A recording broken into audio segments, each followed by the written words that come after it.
when you write about something like faith and you write from the perspective of someone who has it, and you are trying in part to appeal to an audience that doesn't have it, it's very, very easy to fall into the trap of presenting yourself as one of the good ones. But I feel myself to be one of the weak ones. And that's not just a kind of rhetorical moot, that's really existentially what I feel. And so I feel like someone who needs this faith. I also happen to believe it's true, which is a help.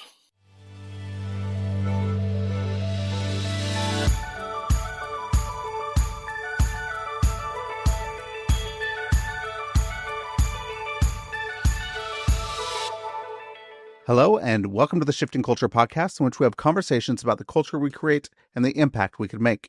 We long to see the body of Christ look like Jesus. I'm your host, Joshua Johnson. There was a moment in college when everything Chris thought he knew about God collided with an ICU room. His twin brother was hit by a car and nearly died.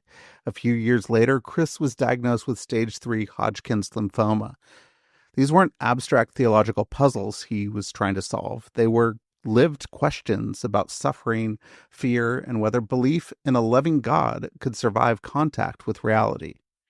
In this conversation with Christopher Beha, we trace his journey from Catholicism to atheism and back again. We talk about the pull of scientific materialism, the allure of romantic idealism, and why both worldviews felt compelling, but ultimately incomplete.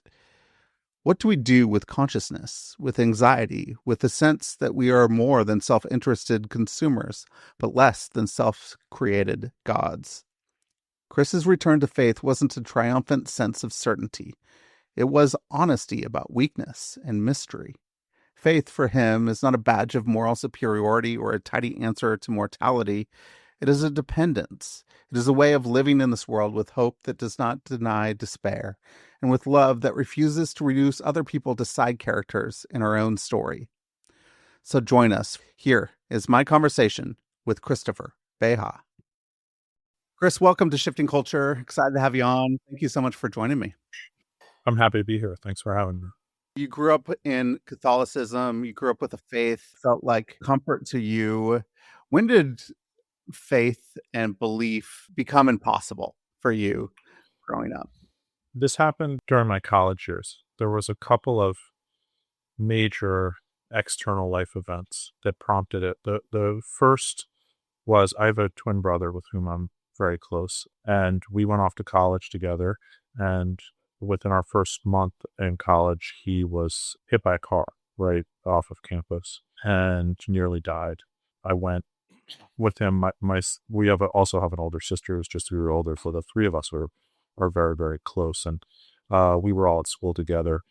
And my sister and I went to the local hospital where he'd been brought by the ambulance. I actually rode with him in the ambulance, and he was in good shape in the ambulance. He had a broken leg, but his spirits were okay. And then as around the time we were arriving, he kind of got very disoriented. He stopped making sense. His oxygen level started dropping. ICU doctors very quickly intubated him and then eventually put him in forced sedation and essentially a medical coma because his lung function had stopped. And my sister and I were told by a kind of classic emergency room doctor who did not have a light touch with patients that he wasn't going to make it through the night. And he did. So we got very lucky from that front. And he is, up there 100% today and was within a couple, it was a long physical rehab, but within a couple of years was 100%. But it was what in the parlance of today we would call a traumatic event for all of us. And it really brought home to a much greater degree than any kind of theoretical, abstract conversation in a high school religion class did the problem of suffering in the world and how one reconciles events like that with the existence of a God that is both omnipotent and benevolent. And so it's just started me down a road of questioning. And then, because I've always been a reader and a writer, by this point in college, I already kind of knew that's what I wanted to do with my life. Inevitably, the way I sort through questions I have is through reading. And one of the books I read soon after that, which is a book whose title, my own book's title, echoes, is Bertrand Russell's classic work, why I'm not a Christian. This is a few years before a lot of the new atheist texts came out. This is about 1999 or so. But Russell was kind of the proto-new atheist. That's where, if you were starting to have these questions and you wanted an intellectual response from the side of the disbeliever, that's kind of where you end up. So I read that book, and it had a really formative impact on me. How is there suffering in this world? I mean, that's a question that so many people are asking, because we live just in a horrific world full of suffering. Yes. And how can this loving God actually be here in the midst of suffering and pain and sorrow? And I think Russell, one of the things he says in his book, he talks about fear and religion, and how really religion is built on fear, and without it, it doesn't really hold up. When you were starting to wrestle with that question about religion and fear, what shifted and changed in your relationship with fear? What was happening? It's interesting. I was quite struck by that argument by Russell. That night when we got this news about my brother, the first thing that my sister and I did was to pray together. And that was a response to the fact that we were very afraid. And I mean, we knew it at the time. It wasn't as though, but we thought that was an appropriate response. Russell, like a lot of Russell's arguments, that argument goes back, a long way, and in particular to David Hume. David Hume is the early modern thinker who is probably most influential on this whole school of thought. And he believed that religion's origins, and really belief in the supernatural, the origins anthropologically, not just psychologically on the individual level, but going back to prehistory, was fear, was living in a world that we can't control, that has a certain kind of mastery over us, and wanting to control these forces.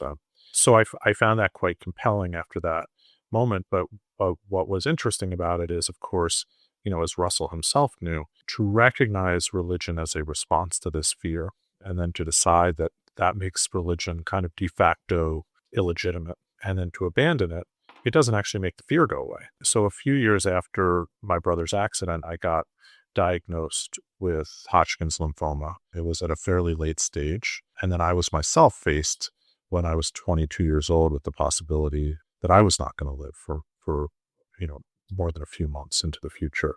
It was a stage 3. I was quite sick, and I had tumors really all over my body. And in that case, I didn't pray, because I was already past it. As with my brother, things turned out well.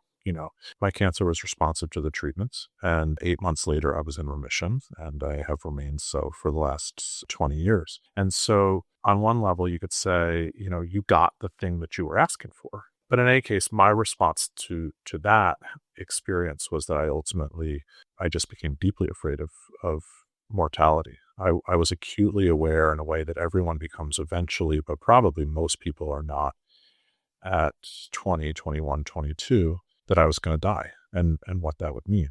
And the fact that I maybe recognized that, or believed I recognized, the religious tradition in which I've been raised as a sort of inappropriate response to that natural fear, was itself not a solution to the fear. In fact, it meant, okay, now I don't have the solution to it that I've been raised with. So I was terrified, and I had a real existential crisis over it. So being honest about the fear and saying, hey, there's an existential crisis here. I'm facing mortality. I mean, you say early on in the book that you had a commitment to looking the world frankly in the face for what it really is. And it scared you. What did you turn to? Were you trying to find comforts? What were you trying to find within this structure that fell apart for you? I turned to a lot of reading. Literature and art, but also reading philosophy and trying to find some other answers to these questions. That was a major part of what seemed to me the alternative. On a practical human level, to be frank, a lot of what I turned to was drinking, was self-medicating, dulling the fear through those kinds of means. But on a more kind of like high-minded aspirational level, I was trying to answer the fear through through art, through literature, through the intellectual project of, trying to figure out the world. Doing this, and you have unbelief, you're moving towards atheism. You talk about there's a distinction between atheism as disbelief and atheism as a worldview. When did you realize that atheism wasn't just neutral, but it carried its own metaphysical assumptions? So I would make a slight distinction from what you're saying, and I would say that atheists, I don't know that you could say atheism as such as a worldview, but atheists have worldviews. That is to say that necessarily everyone must have one. And so atheists who say, well, atheism isn't a worldview, it just means I don't believe this other thing, in a sense, they are correct. But the question is, what do you believe instead? And here is where what a particular brand of atheists would say is, well, I don't have beliefs. As Russell said, I look the world frankly in the face. I have knowledge, I have fact, I don't have belief, I don't have hope, I don't have a worldview. I just view the world neutral, the neutral world that is out there, that anyone else who can strip away these layers of superstition and wishful thinking, this is the same world that they would see, because the world is a material object that is neutrally out there. So I don't think that is what I object to. I think that, what I've just expressed there is itself a worldview. It is not possible to not have a worldview. And that's something I came, pretty quickly to understand. As I sort of alluded to a moment ago, my early days as an atheist coincided with the rise of the new atheism in the, first decade of the 21st century, which starts with Sam Harris writing very soon after 9/11, a work called The End of Faith. And then that is quickly followed by Hitchens and Dawkins and Dennett, all writing their sort of contributions to this movement. And by and large, they share an atheist worldview that I refer to in the book as scientific materialism. And that is roughly the view that as a metaphysical matter, the material physical world is all that exists. There is no sort of other spiritual or mental or some other entity or world.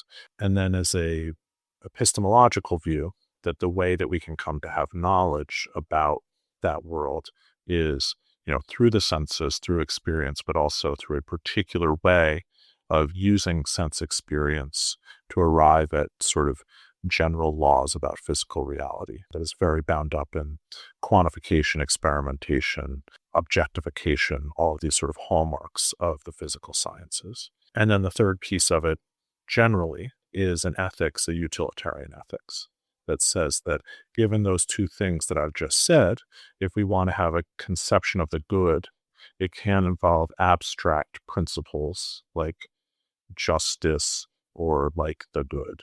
It has to be grounded in something that can be physically observed and can be quantified. And what they arrive at is the physical sensations of pain and pleasure. So anyway, that's roughly that view. And at the time, it was very much the prevailing atheist worldview among people who were sort of self-consciously atheists, self-described atheists of the new atheist sort. And that view goes back really to the rise of empiricism, to Bacon, Locke, Hobbes, Hume, people like that. But there has always been a competing atheist worldview, which I call romantic idealism, but that basically is the flip side of that. Instead of saying physical reality is all there is, they say, okay, well, wait a second. All of our experiences are mediated through our own subjective consciousness. In fact, we don't have any access to a neutral physical reality. We just have access to our own mental experiences. And so they put the mental or conscious experience subjectivity at the center of reality. And this movement tends, as you go from a Descartes to a Spinoza, on to Kant, and then the particular strain of post-Kantian atheism, that's Schopenhauer, Nietzsche, etc., tends to really emphasize authenticity and the ideal of sort of living out our own reality in an autonomous way. That becomes the ethic instead of the utilitarian ethic. What's changed over the last 20 years since I kind of became an atheist is that I think that is much more prevalent now. among atheists. And so a lot of what is generally called postmodern thought, but also a lot of, identity politics that has to do with, where I am situated as a subjective individual conditions my reality. And, my sort of main ethical imperative is to live in a way that's true to that reality. That's a form of romantic idealism. And you see that, I think, on both the left and the right, a rise of it, whereas kind of what we think of as within our political culture, the kind of moderate centrist tends to still be basically a utilitarian materialist. As you were looking at both scientific materialism, you're looking at romantic idealism, and you're looking at these things, what did you find in there that was really like attractive and true that you wanted to hold on to? I mean, what's attractive about materialism, or about that strain, which also I should say one other important distinction is that the first strain of atheism really highly values human reason and believes that through kind of disinterested, unemotional, rational thought, we can arrive at truth, and we can improve the world and improve our own material conditions. Obviously, there's a lot to be said for that, and a huge amount of the material progress and technological progress that has been made over the last 300 years comes down to applying empiricism and reason to the world. So that's, right there, very attractive. But also, if you're someone who tries to answer these questions through thinking, through reading, through writing, a system of thought that says that, the big questions about reality can be answered through reason, through the application of sort of disinterested thought, that's very attractive. It's Russell who spoke about, what you quoted before, looking the world frankly in the face. But there is a strong sense that people in that tradition have that, I see things as they actually are, whereas other people allow their emotions and their fears and their hopes to color what they see. I see things as they are. So that's what's attractive about that view. The problem with the view, and as I see it, is that in fact the idealist critique is correct. There is no neutral point of view from which we can see things uncolored by our own experiences, uncolored by our own emotions. That's a fiction. It may at times be a useful fiction, but it doesn't exist. There's no way for us to get there. We can't step outside of our own experiences. And then there are things, which that idea of experience, raises the problem of consciousness in particular. It seems that if we are honest about our own experience, that there do exist phenomena that are not material phenomena. I'm not talking about the existence of ghosts or spirits. Our own minds, we had an ongoing conscious experience that no one else can observe, that cannot be subjected to the kind of, empirical objectification that this school of thought says something needs to have in order to be treated as a reality. Consciousness is a crazy thing. Like we can't observe it. We don't know where it comes from. What do we do with that? That's a great question. So as you then saw, okay, idealism is really going to answer a lot of these questions that I'm having here. As a writer, you're probably excited about authenticity, creativity, self-expression. Like this is part of your profession, your job, of your vocation, of who you are in this world. What did that give you that materialism wasn't giving you as you were engaging with the world?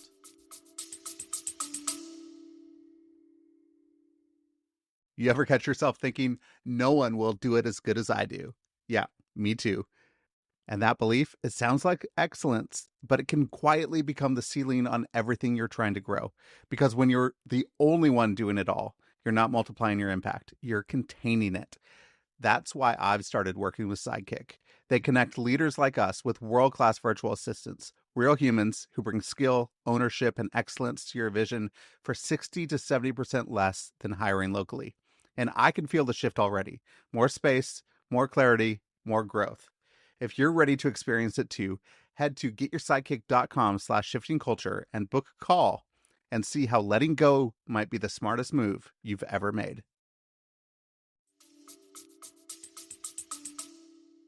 Well, it can be incredibly inspiring. It does seem to speak to this profound intuitive truth about the centrality of subjective experience to our own picture of reality. And then does, as you were saying, I was someone who was setting out to be not just a writer, but a literary writer, a writer of fiction, an imaginative writer. And it does place those kinds of imaginative efforts at world building really at the center of reality. And it says that we are charged with making our own meaning, that's the project. And if you are someone who is dedicating your life to something like writing fiction, that's going to be very appealing as well. Now I would get right into what I saw as the limitations of that view, which are the mirror image, the reverse image of the limitations of materialism. Because the fact is that we have a lot of evidence that suggests that a material world outside of us does exist, even if we can never have unmediated access to it. We know that as much as we might think that everything is mind and that we have a kind of potentially heroic control over our reality, that, as the materialists would say, facts are stubborn things. And that in fact, we do constantly come up against a world that is obviously in profound ways outside of our control. The other thing that idealism often has a hard time with is the reality of other people and the kind of Nietzschean Superman, to take an example of the ideal that romantic idealism holds up, or the Heideggerian or Sartrean existential hero, or the Schopenhauerian artist as sufferer.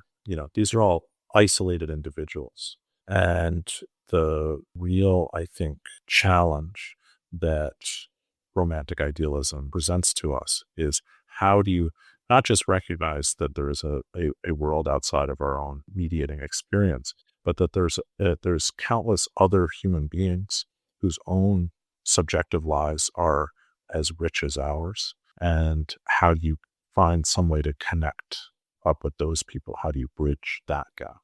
Aren't they just NPCs in our own world? Yeah.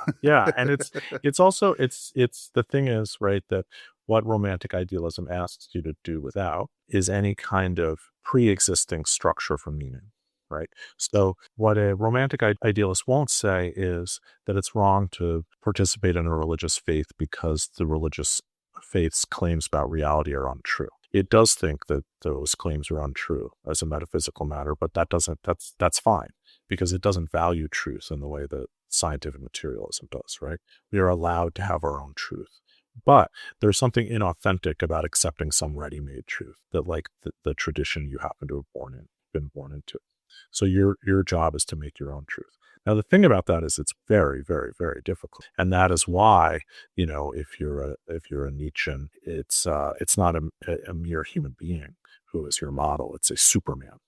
The existentialist Kierkegaard is very interesting because, of course, he is a Christian existentialist, a religious existentialist, but he introduces this idea of anxiety as being a profound part of human reality. And then Heidegger and Camus both take that in this atheistic direction, where they say that facing up to the anxiety of our existential situation is part of that project of authenticity and responding authentically to that anxiety.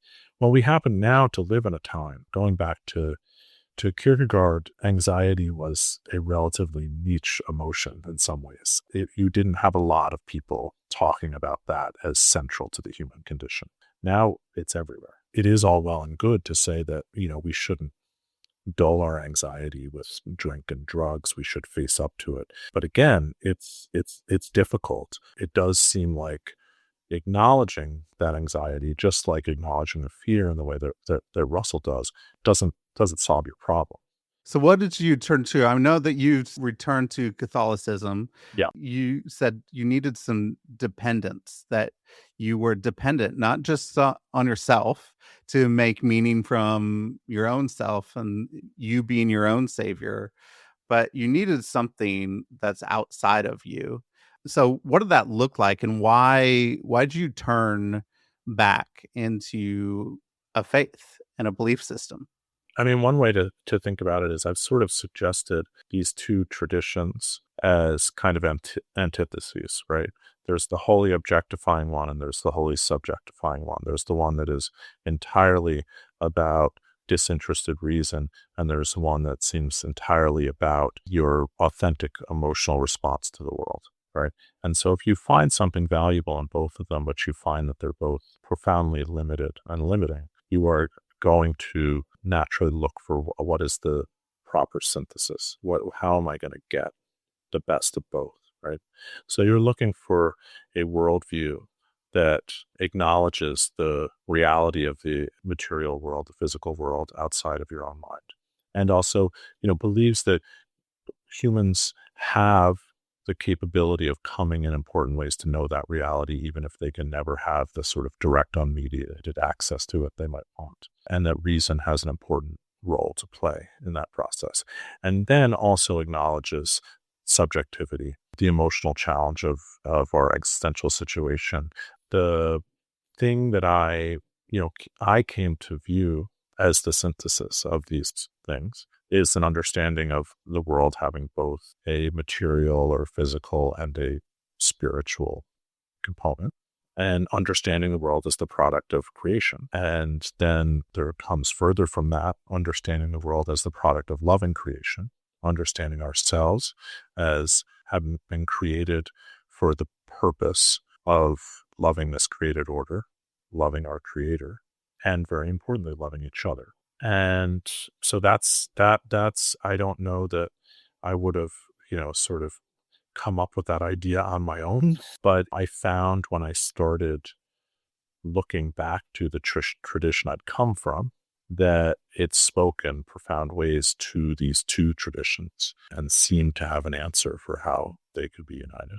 So many Christians believe that the purpose of Christianity is to go to heaven when you die, but he's making an argument that really the purpose is that God is coming home to earth to dwell among us, meaning that this earth matters and who we are matters and what we do here on earth matters. And it feels like there's hey, some of this part scientific materialism, like the objectivity of the earth, like we're not just trying to escape it. We're trying to actually say we could make things new and better and back to the created order that God wanted in the first place.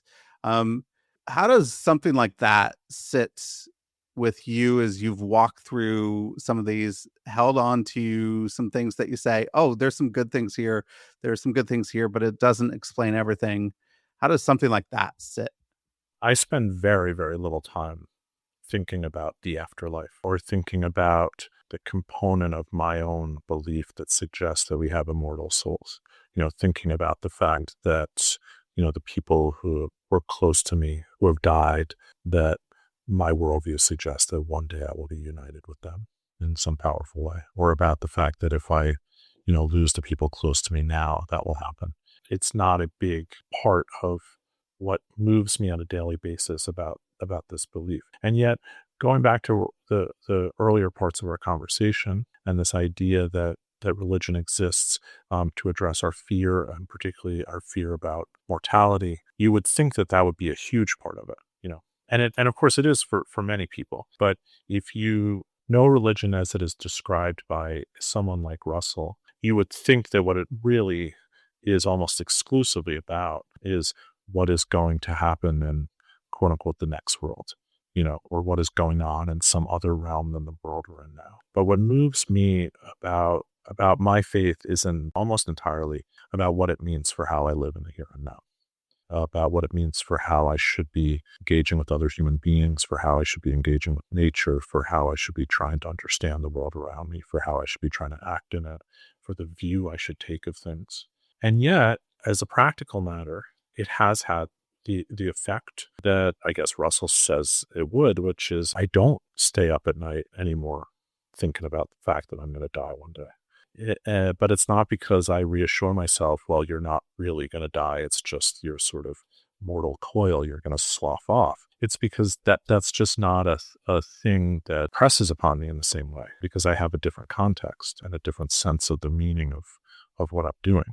As you turn back into Catholicism, you're not turning into something where everything is certain No, and not at all. holding on to certainty. Like you could hold faith and doubt there. So what does it look like to hold faith and doubt that certainty isn't the end goal, but I could actually hold these two things in tension? As I understand it, a big part of the power of Catholicism is that it recognizes that there's something fundamentally mysterious about our experience. We talked about the appeal for someone who has an artistic bent of romantic idealism, but the Catholic faith also has real appeal in the sense that it believes very strongly in the power of ritual, believes in the power of religious art, and it believes that there are truths that can't be approached in the kind of direct discursive way of philosophy, that have to be approached in experiential ways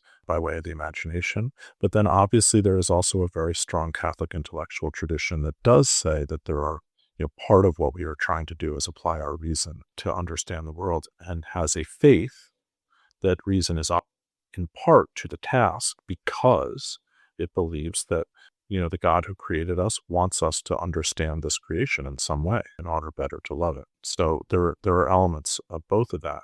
But I do think that, as I write in the book, it's right in the first pages of the Catholic Catechism that that the Catholic tradition and all religious traditions are limited human attempts to understand something that ultimately outstrips our understanding. I don't want to speak kind of sociologically about other traditions, particularly traditions I don't know nearly as well, but that is a central component of Catholicism. As atheists and others are living in a world without transcendence or a transcendent one, what do you think that looks like in the world? How is that shaping the world when so many are living without transcendence? Hey everyone, thank you so much for listening and thank you for supporting the show. If you'd like to support the show and get early ad-free episodes, you go to Substack at shiftingculture.substack.com, and with your subscription, you could have a private podcast feed in your podcast app where you get to download early episodes before anybody gets to listen to them. You could also support the show by going to the support the show link at the bottom of the show notes in the app that you're using right now. That goes to a page that supports the work my wife and I do around the world. That donation is also tax deductible. So if you want a tax deductible donation, you could go there. Or if you want to support the show by leaving a rating and review on Apple Podcasts or Spotify, that really helps new listeners find the show as well. So thank you so much for listening. Thank you for your support. And thank you so much for supporting this work so that we could see the body of Christ look more like Jesus. Well, it does. It has a lot of effects. And I should say that lots of people who would describe themselves in the abstract as religious believers still, live out a life of that kind, right?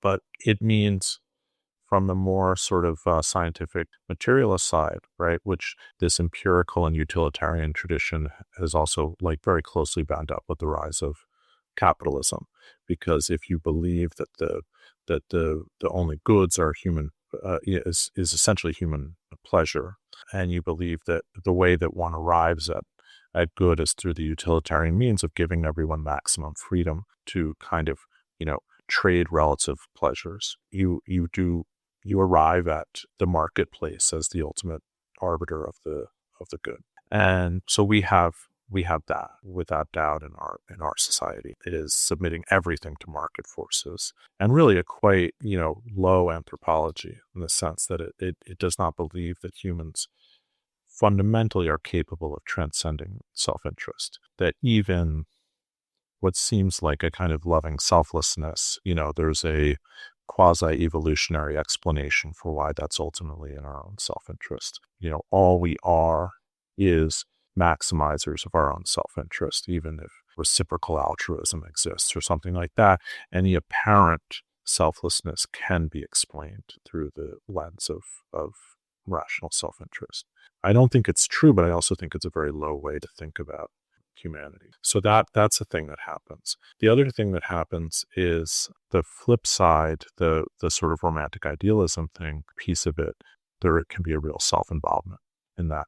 If you think that the meaning of reality is you personally sorting through what it means for you authentically to live in the world, then as we were saying before, you treat other human beings as essentially ancillary characters in that project, in your story. To put it in the kind of novelist term, everyone is living out their own first person narrative, and there doesn't exist the kind of omniscient third person narrator who can put us all into a relationship with each other where the ultimate meaning of the thing transcends any individual.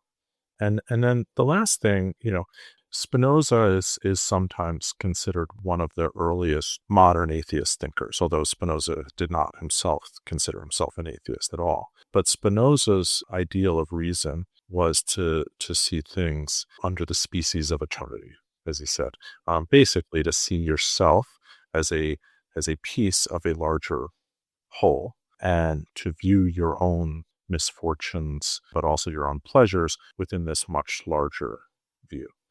So it is possible for, now, again, as I said, he considered himself a theist, but it is possible for forms of atheism to take that kind of view.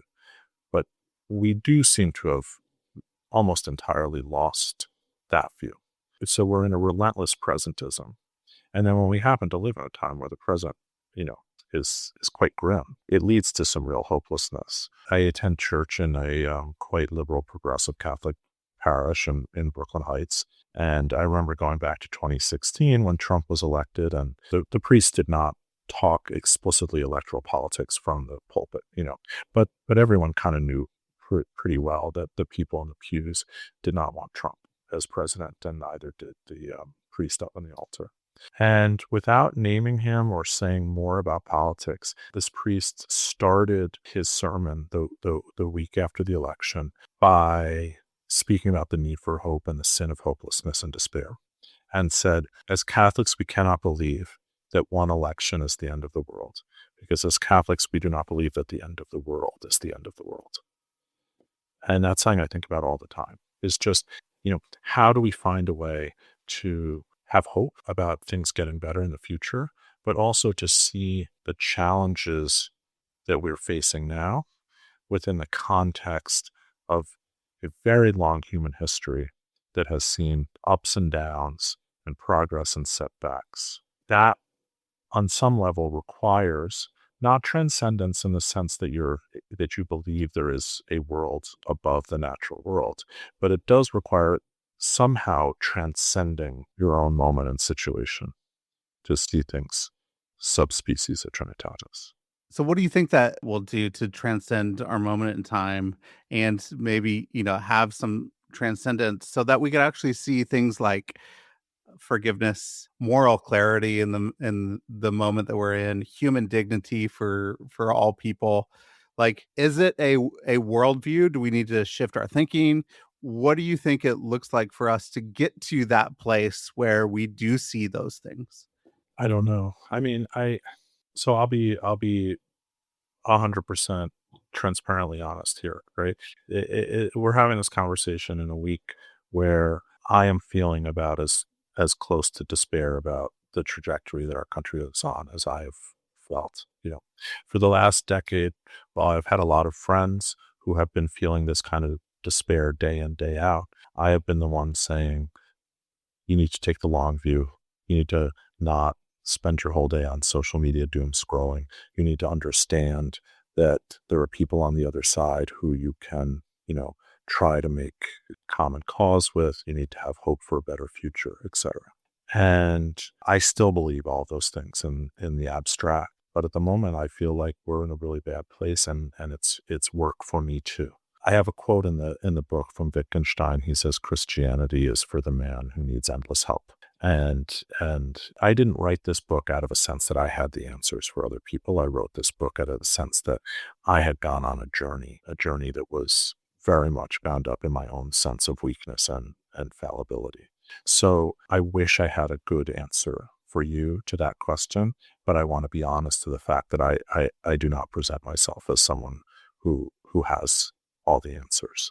And, particularly at a moment like this, I heard recently a story that sums it up for me, which is that Thomas Merton was involved in the education of novices who came in to be Trappists at his monastery of Gethsemane down in Kentucky. He said to them, always remember that you are not here because you are too pure to live in the world.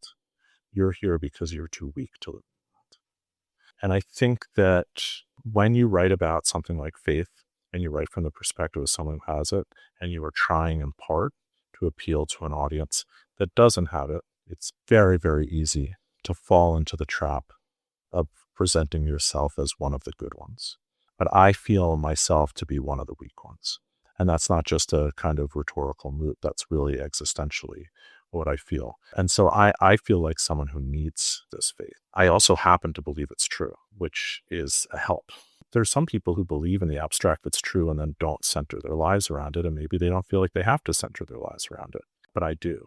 And so it can actually be, you're catching me in a moment where I am feeling the despair that a lot of people are feeling, but it also can just be helpful to remind yourself as you counsel hope for other people that part of the reason we need to try and work towards hope is because we all have moments of despair, and because there are things about the world we live in where it seems to us that some level of despair seems like the appropriate response.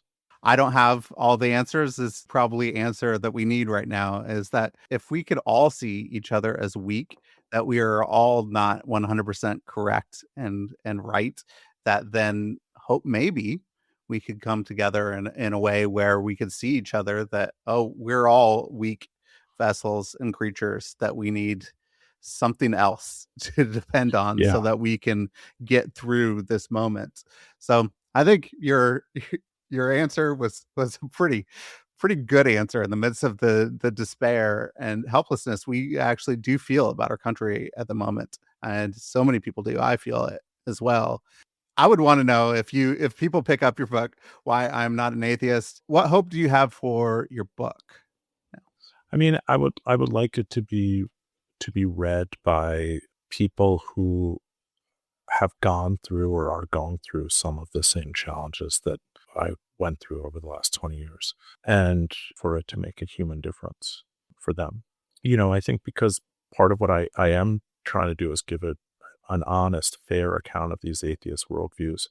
I would love it if some religious believers read it and came out of it having a better sense of what a lot of atheists believe and why those things are actually themselves coherent worldviews and why someone will believe it. At the same time, I would hope that some atheists who read it have a better sense of why it is potentially credible to have faith.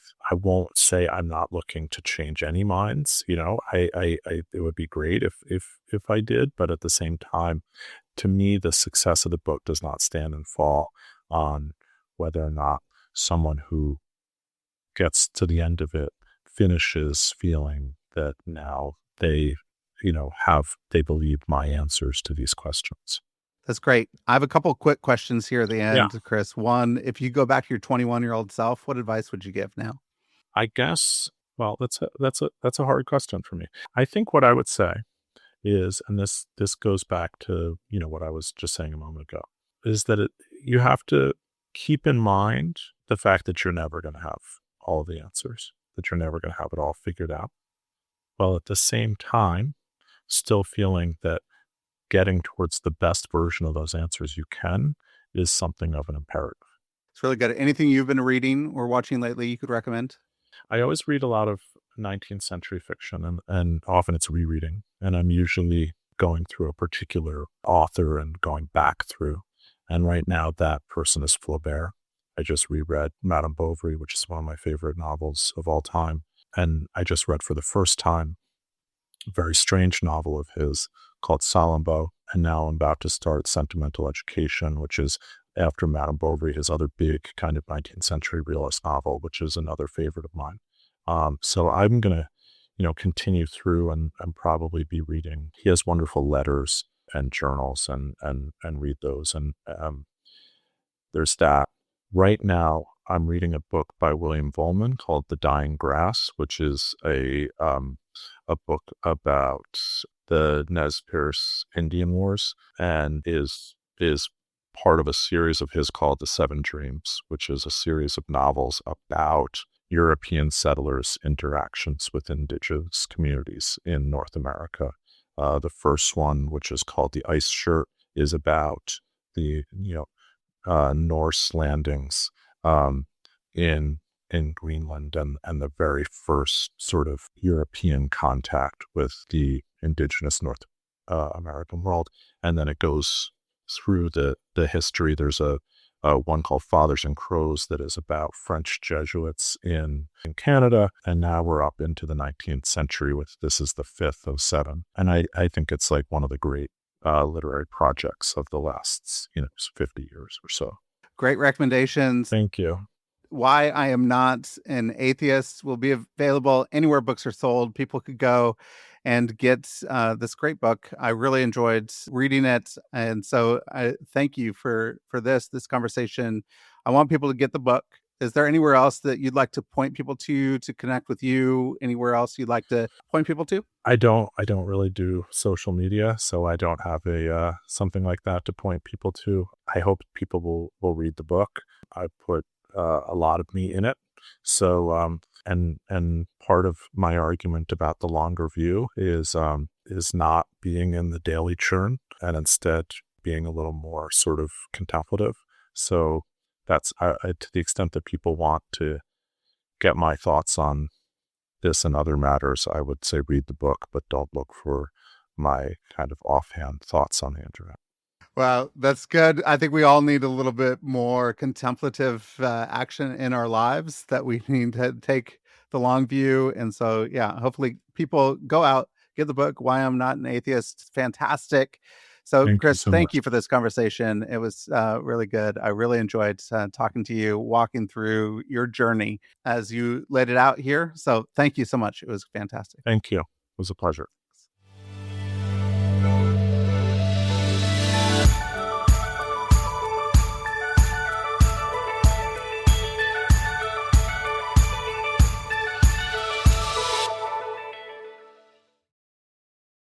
Thanks for listening to this episode of Shifting Culture. This show was edited and produced by me, Joshua Johnson, at Shifting Culture Productions. If you're enjoying the conversations, consider supporting the work by subscribing at shiftingculture.substack.com. For as little as $5 a month, you'll get ad-free early access episodes and other exclusive content delivered straight to your inbox. I'd love for you to not just listen, but engage. Reach out. Share what's resonating, and let's keep shaping culture together. Whether you're a listener with feedback, a creative with an idea, or a brand looking to connect with a thoughtful, engaged audience, let's talk. If you're interested in advertising on the show, I'd love to hear from you. Contact me directly for rates and availability. Until next time, let's keep shifting culture.